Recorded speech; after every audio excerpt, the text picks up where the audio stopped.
Hey guys, welcome back to my channel. If you're new here, my name is Zach, and if you're a returning subscriber, thank you so much for tuning into today's video. I am so sorry I have been gone for so long. I haven't posted a video in about a year now.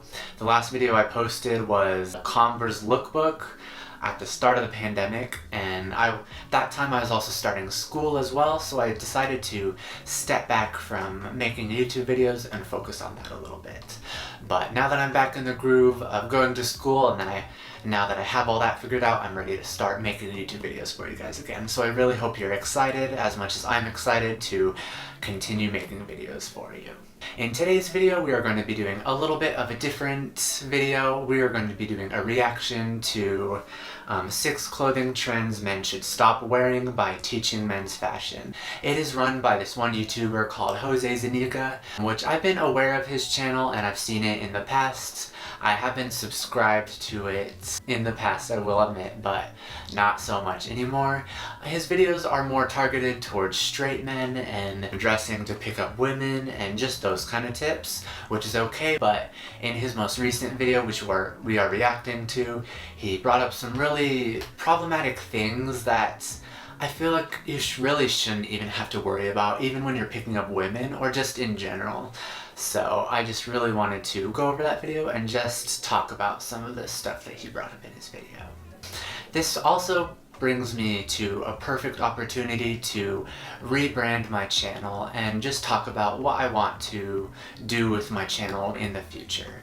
This video really gives me a good opportunity to talk about some issues in the world that I think people should really be aware of, such as climate change, LGBTQ issues, racial inequality, gender inequality, and stuff like that. I still plan to do lookbooks and clothing reviews and clothing DIYs in the future, but I also want to work in talking about some social issues as well, just to bring up awareness.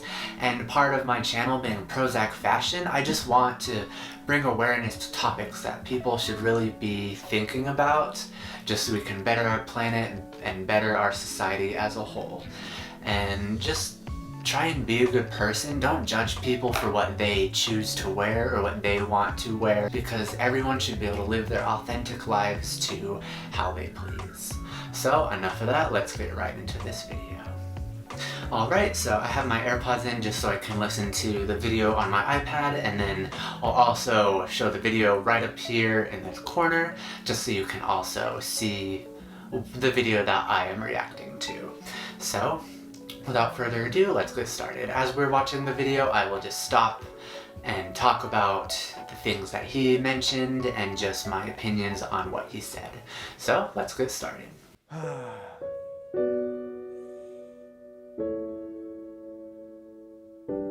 They had a good run. It's time to put them to rest. They will not be missed. Boys, the fashion trends that I'm going to talk about today, they've been played out. They're done. They're dead for, look, they probably started my notes ready, early 2010s. It's been a decade. It's time to put them to rest. The 6 fashion trends that I'm going to talk about today no longer make you look good. At least in my opinion, of course, so don't feel any type of way. Yo, shoot, I was wearing some of these like a month ago. So again, take it for a grain of salt. Let's hop into it. Number 1, tight jeans. And I'm talking your skinny or slim cuts at this point.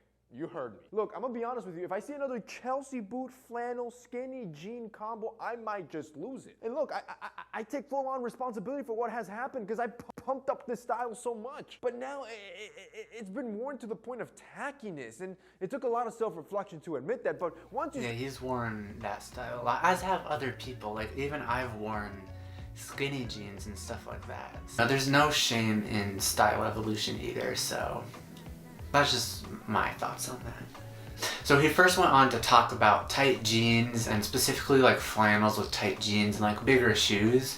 Just like that. That was a trend a while ago, which, yes, he admitted to wearing that, and I've, yes, worn outfits like that too. But there's no shame in style evolution. We all have to start somewhere, and if you like that look, go ahead and wear it. It really doesn't matter. A lot of that's not all about trends, it's just about what you like to wear and what kind of look you're going for. Okay, now he's talking about overpriced sneakers next, as you can see.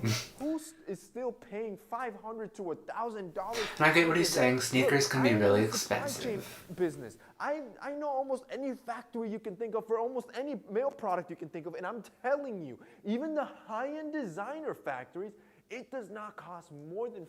He's right. I'm gonna stop it here. It doesn't take more than like $40 to design a shoe and to produce it. But regardless of if you're paying $900 to $1,000 on a shoe, it really doesn't matter, because even if you're spending $10 on a shoe, let's say that's a very cheap shoe, but even if you're spending $10 on a shoe, it probably took them far less than $10 to make that shoe, because either way, no matter how expensive the shoe is, the company's going to mark it up. So that's just my thoughts on that particular. I'm talking top-notch quality with the best materials in the world. This is why I really, it's hard for me to justify paying this much amount of money, and when I see people paying for it, I'm like, yo, you're losing out on money. This is why I always recommend our sponsors. Okay, I am going to stop it there again. I really don't like how he said, I see people buying it and then he thinks they're losing out on money.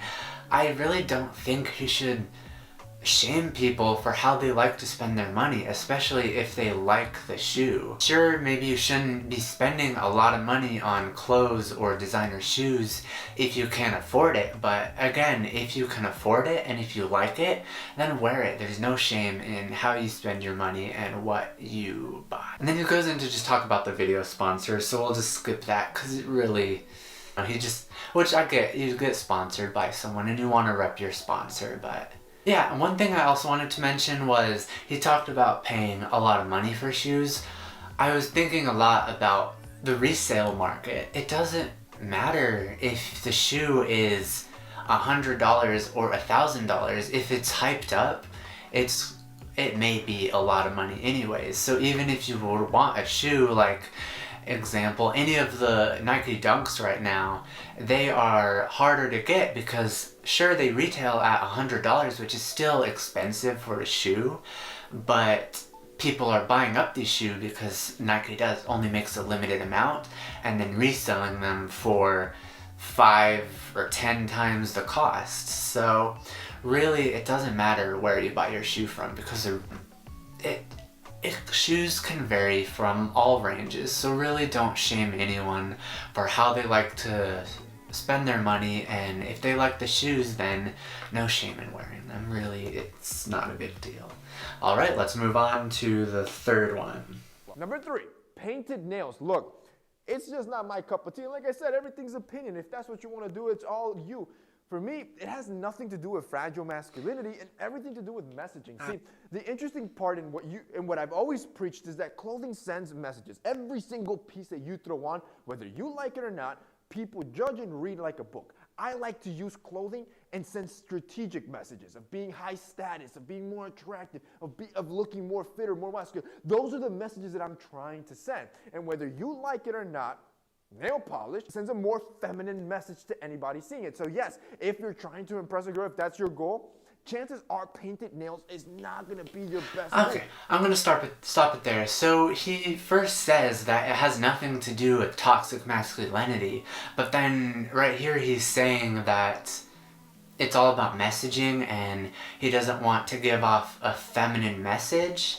But why does it matter if you give off a feminine message? That's just my question. It really doesn't matter if you give off a masculine or feminine message. It really, I don't see why he's making a big deal about that specific thing. But let's move on, because he says some more stuff that I really want to address, and I think I need to, because it's very important. And a lot of young, impressionable people like me, I used to watch his channel wanting to grow and experiment with my fashion, but if I was younger seeing this, he's saying that you shouldn't paint your nails because it gives off a feminine message. That may discourage a lot of young people who want to wear whatever they want. Nail polish just being an example, then they won't even wear that. I don't know. That's just how I see it. Let's move on. We'll keep going. Because the first thing the girl's going to think, he's probably going to be using my nail polish. Do you really think the next thought out of her brain is going to be, let me give him my number? Of course not. And then there again, he says a girl will think if she sees a guy who with painted nails that he'll steal her nail polish. To me, that makes no sense at all. Yeah, I have right here, top thing in my notes, highlighted in red. If anything, the girl will be excited that she has someone to get her nails done with. So I really don't know where he's coming from about a woman thinking that they're going to steal their nail polish. But yeah, and again, he talks, something that I really wanted to address, he talks about having painted nails as being a trend. But sure, maybe straight heterosexual men may see painted nails as just a trend, but keep in mind that people in the LGBTQ community have been wearing nail polish as a form of expression for decades. Painting nails is not a trend. Sure, people may be seeing it as a trend right now, but like anything, tattoos, piercings, clothing, just having painted nails is a form of your expression and you expressing your personal style. Having paint on your nails doesn't make you any less masculine. So I really think we should get away with that stigma of things having gender, because you can really wear whatever you want. Let's move on to number 4, which is the man purse. Number 4, the man purse. Look, I love men bags. The crossbody bag, the satchel, the duffel bag, the backpack. I like man bags. But the purse, I can't get past this one. This one's hard. This one's hard to pull off, and honestly, like, I've seen dudes legit wear, at this point, they're female purses. They're not even actually a man purse. I'm just going to let you watch through this and then leave my thoughts at the end, because otherwise I'll just be talking through the whole thing. I think that there's so much better options for men, like the briefcase. Yo, the briefcase looks so sick. Or the duffel bag, or even a crossbody bag, depending on what category, whether you want casual or dressy. There's so many better alternatives for men that the male purse, or even the female purse on a man, it's just a no-go. Okay, we'll stop it there, and I'll go back to my notes. He literally says crossbody bags are fine, but then he gave an example. If it has like a shorter strap like that, then it makes it a purse and it's not okay. I don't know, to me that doesn't make much sense. Okay, I wanted to go back to his quote. It's nothing to do with fragile masculinity. He's okay with a man bag, a duffel bag, a backpack, a crossbody bag, but as soon as we get into purse territory, he has a problem with it. So I'm really trying not to attack him right now, but to me it really seems like he does have a thing for toxic masculinity, because why does it matter if it's made for men or women? It really doesn't matter. So yeah. So he's not okay with them wearing a female purse, but them wearing a men's purse. One of the things he mentions is how there's tons of options for men's crossbody bags and men's bags, that there's no need to even go shopping for women's bags or even go in that area to look for women's bags. And I can speak from personal experience, just looking for interest in crossbody bags that I would like to wear, and I really have a hard time finding some, unless I want to pay $1,000 and up for like a cool Louis Vuitton or Prada crossbody bag, which is not realistic, because it's really not in a budget friendly range for people. But bags like this one is from a company, Article and Goods. I will do a review on them because I feel like they're a really good company, but they are making unisex crossbody bags. So they're not marketed towards men or women, they're just bags for anyone to wear. And this is not sponsored or anything, but I just think more companies should do stuff like that. So he talks about there's a lot of a lot of options out there for man bags, but I don't know, the ones that I've searched for, they're very basic. Like, sure, this one's basic, but I like the shape of it. But I'm gonna get one more bag for an example. For example, this bag, I love this bag. It's one of my favorite ones. It's from Zara. It's this round, like, cylindrical vinyl bag. But I don't know, I just think this is a really cool, interesting crossbody bag. But I got this a couple of years ago, and that's it. I haven't really found that many cool crossbody bags unless I want to pay $1,000 and up for a designer one. So I really don't think you should limit yourself to the kind of bags you get, especially, like I said earlier, clothes. It's just fabric. It's just a thing that you carry to hold your stuff in. It doesn't matter if it's made for men or for women. If you like it, wear it. It really does not matter. And I'm sure I've said that a lot in this video, but that's really just what I want to emphasize throughout this whole channel and through this video in general. Whether it's jewelry, makeup, clothes, crossbody bags, paint on your fingernails, what makes that masculine or feminine? It's just things that we put on our body to express our personal style and what we like to wear.